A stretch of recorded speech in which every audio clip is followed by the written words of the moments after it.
নমস্কার, আমি doctor Nilendu Sharma, Malda medical college dermatology ডিপার্টমেন্টের প্রধান, স্কিন স্পেশালিস্ট।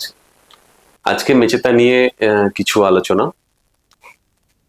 প্রধান যে প্রশ্নগুলো আমরা মেচেতা নিয়ে শুনে থাকি যে মেচেতাটা কি, কিভাবে চিনবো, এটার সাথে অন্যান্য আরো যে কালো দাগগুলো হয় মুখের মধ্যে, যেমন তিল, আঁচিল, সেগুলোর সাথে আমরা কিভাবে এটাকে ডিফারেন্স করতে পারি। এটা খুব সহজ, অন্তত আমাদের পক্ষে সহজ, এবং যার হয়েছে সেও খুব সহজেই চিনতে পারে। পার্থক্য করার কোনো সমস্যা কিছু নেই। মেচেতাটা সাধারণত গালের মাঝখানটাতে হয় সাধারণত, এবং এর দাগটা বড় হয়। নাকে হতে পারে, কপালে হতে পারে, শরীরের অন্য জায়গায় হতে পারে, সেটা কম, এবং দাগটা বড়। আর সেই তুলনায় তিল বেশ ছোট, খুবই ছোট একদম, মুখের মধ্যে হয় ছোট ছোট তিলের দাগ। এছাড়া আরো কিছু কালো দাগ মুখে হতে পারে। চোখের তলায় অনেকে আন্ডার আই পিগমেন্টেশন বলে, সেটা কিন্তু মেচেতা নয়। তাহলে মেচেতাটা মোস্টলি গালের সামনের দিকে থাকবে, নাকের উপর থাকতে পারে, ভুরুর কাছে একটু থাকতে পারে, এবং বড় একটা কালচে বা ব্রাউনিশ একটু ডিপ বাদামি কালারের দাগ, এটা হলো মেচেতা। এখন প্রশ্ন হলো মেচেতা কেন হয়। মেচেতা কেন হয়, আমাদের মেডিকেল সায়েন্সের কোন রোগী যে কেন হয় সেই বিষয়ে কিন্তু আমাদের একদম সঠিক 2+2=4 এরকম ভাবে কোনো ধারণা নেই। কেন হতে পারে সে নিয়ে আমরা বলতে পারি, কেন একদম কেন হয়েছে সেটা বলা মুশকিল, বহু কারণে হতে পারে। যেমন আমরা দেখি যে মেচেতা মেয়েদের বেশি হয়, এবং সেই সময়টা বেশিরভাগ সময় দেখা যায় যখন প্রেগনেন্ট হয়ে পড়লেন মহিলা, বা বাচ্চা না হওয়ার জন্য যে আমরা বার্থ কন্ট্রোল পিল গুলো দিচ্ছি সেগুলো খাচ্ছেন, সেই সময় মেচেতা বেশি হয়। বেশি হয় মানে এটা নয় যে অন্য সময় হয় না, বিয়ের আগেও মেচেতা হয়, অনেক বেশি বয়সেও মেচেতা প্রথমবার হয়। ফলে একদম নির্দিষ্ট করে বলা মুশকিল যে কোন সময়টায় হচ্ছে, কেন হচ্ছে, কারণ কি। হরমোন হয়তো কিছু রোল আছে, কারণ মেয়েদের বেশি হচ্ছে, ছেলেদেরও হচ্ছে, হচ্ছে না তা তো নয়, হচ্ছে। ফলে মিলিয়ে মিশিয়ে কারণ আছে। এবং তার মধ্যে মেচেদা বেড়ে যাওয়ার জন্য যে কারণগুলো, গালের যে কোনো কালো দাগ, যে কোনো কালো দাগ পিগমেন্টেশন বেড়ে যাওয়ার একটা কারণ কিন্তু সূর্যের আলো। হয়তো সূর্যের আলোর জন্য হচ্ছে না, কিন্তু সূর্যের আলোর জন্য বেড়ে যাচ্ছে এটা কিন্তু নিশ্চিত। যে যারা ঘরেই থাকেন তাদের কিন্তু মেচেদাটা যেমন আছে আছে, হয়তো 7 দিনের জন্য সমুদ্রের পাড়ে বেড়াতে গেলেন, দেখা গেল মেচেদাটা বেড়ে গেছে। শুধু মেচেদা নয়, গালের যে কোনো কালচে দাগই বেড়ে যেতে পারে। তার কারণ সূর্যের রশ্মি, ইউভি রশ্মিগুলো আমাদের গালের স্কিনের ওভারঅল রংকে আরো বেশি করে তৈরি করতে সাহায্য করে। ফলে যে কোনো লালচে কালচে দাগ আরো বেশি ডিপ হয়ে যাবে। কাজেই সানস্ক্রিন লাগাতে হয়, চিকিৎসার অঙ্গ হিসেবেই সানস্ক্রিন লাগাতে হয়। স্কিন ভালো থাকার জন্য শুধু নয়, কালো দাগটাকে কম রাখার জন্য, সূর্যের রশ্মিকে স্কিনের থেকে আটকানোর জন্য মাখতে হয়। সানস্ক্রিন ভালো মাখাই ভালো, মাখবোই যখন আমি, তাহলে কেন কম মাখবো, ভালোই মাখবো। একটা সমস্যা, কলকাতার মতো জায়গাতে যেখানে ঘাম হয়, সানস্ক্রিন একটা একটু মোটা ঠিক থেকে ক্রিম বা জেল, লোশন যাই বলুন, অন্যান্য ক্রিমের থেকেও বেশ মোটা। ফলে যত বেশি সে সানস্ক্রিনের পাওয়ার হবে তত বেশি সে মোটা হয়।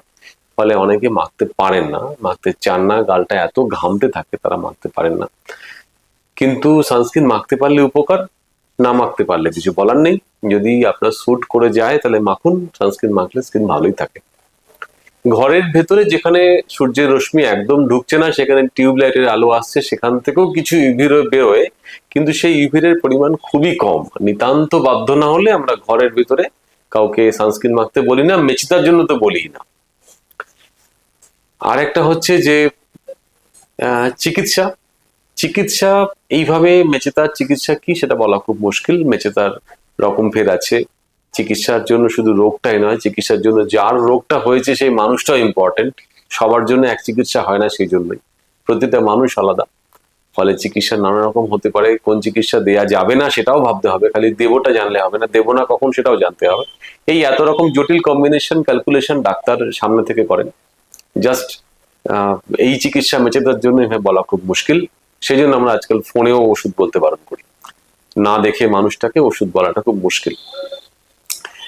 অনেকে ঘরোয়া পদ্ধতি কিছু ব্যবহার করেন বা জানতে চান করা যাবে। লেবুর রস মেখে ফেলছেন, লেবুর খোসা ঘষে দিচ্ছেন, বা গাছের পাতা বেটে লাগিয়ে দিচ্ছেন।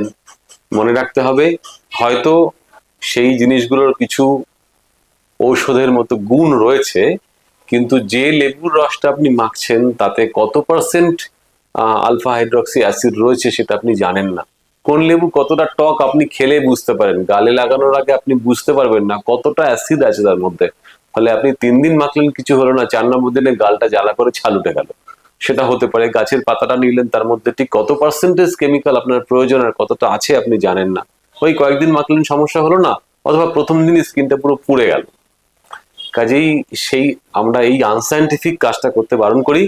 একদম গাছের প্ল্যান্ট থেকে নিলেন, তার মধ্যে শুধু ওষুধ যেটুকু প্রয়োজন সেটুকু নয়, আরো অনেক কিছু আছে যেটাকে পিউরিফাই করা হয়নি, সেই জিনিসটাও তো লাগাচ্ছেন, সেই কেমিক্যাল গুলো তো ক্ষতিকর প্রভাব থাকতে পারে, সেগুলো ওই জন্য আমরা বারণ করি। যেটা চান সেটা তো ওষুধের ফর্মেই পাওয়া যাচ্ছে। ফলে ওষুধ লাগানোই ভালো। আপনি জানতে পারছেন যে আপনি 3% ওষুধ লাগাচ্ছেন, রোজই 3%ই লাগাচ্ছেন এবং আর কিছু লাগাচ্ছেন না। গাছের যে অজস্র কেমিক্যালস থাকে সেগুলো আপনি না জেনে লাগাবেন, রিয়াকশন হতে পারে, না লাগানোই ভালো। আরেকটা বিষয় অনেকে যেটা করেন যে বন্ধুকে জিজ্ঞেস করেন, তোর গালের মেচেটা তুই কি লাগিয়েছিলিস? প্রথম কথা, যাকে বলা হলো সে হয়তো মেচেটা জানে না, তার গালে অন্য কালো দাগ ছিল, সে বলে দিল আমার মেচেটাই ছিল, আমি ওষুধটা লাগিয়েছিলাম।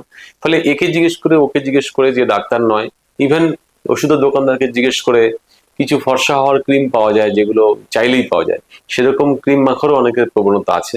সেগুলোর মধ্যে স্টেরয়েড থাকার সম্ভাবনা খুব হাই। স্টেরয়েডই একমাত্র মলম যেটা ঝট করে গালের যে কোনো কালো দাগকে ঠিক করে দিতে পারে।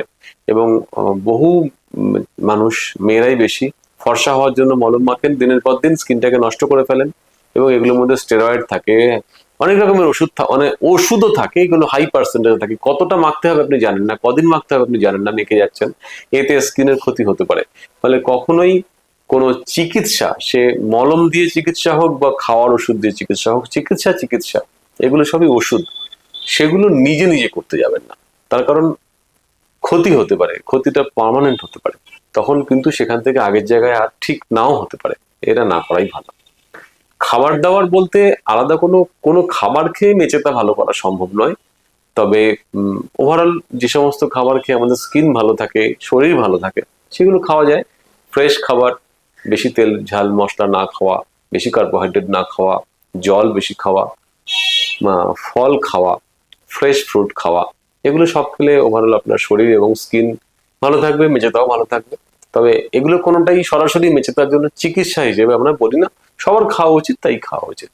মেচেদা ভালো হওয়ার পর ফিরে আসতে পারে, তার বহু কারণ আছে। যে কারণে মেচেদা হয়েছে, হরমোনাল কারণ, সানলাইটের কারণ, জেনেটিক কারণ। আপনার মেচেদা হওয়ারই ছিল, মায়েরও আছে, মেয়েরও হয়েছে সেইভাবে। এই কারণগুলো তো শরীরে রয়ে গেছে, আমরা তো সেটাকে বাইরে থেকে ভালো করে দেওয়ার চেষ্টা করলাম, মলম লাগিয়ে কিছু ওষুধ খাইয়ে ভালো করলাম। সেই ঘটনাগুলো, আপনিও প্রতিদিন 4 ঘন্টা করে রোদ্দুরে ঘুরছেন, আপনি হয়তো নানা রকম জিনিস শরীরে চলছে, সেগুলো তো আমরা চেঞ্জ করতে পারিনি, ফলে মেচেদা ঘুরে আসতে পারে।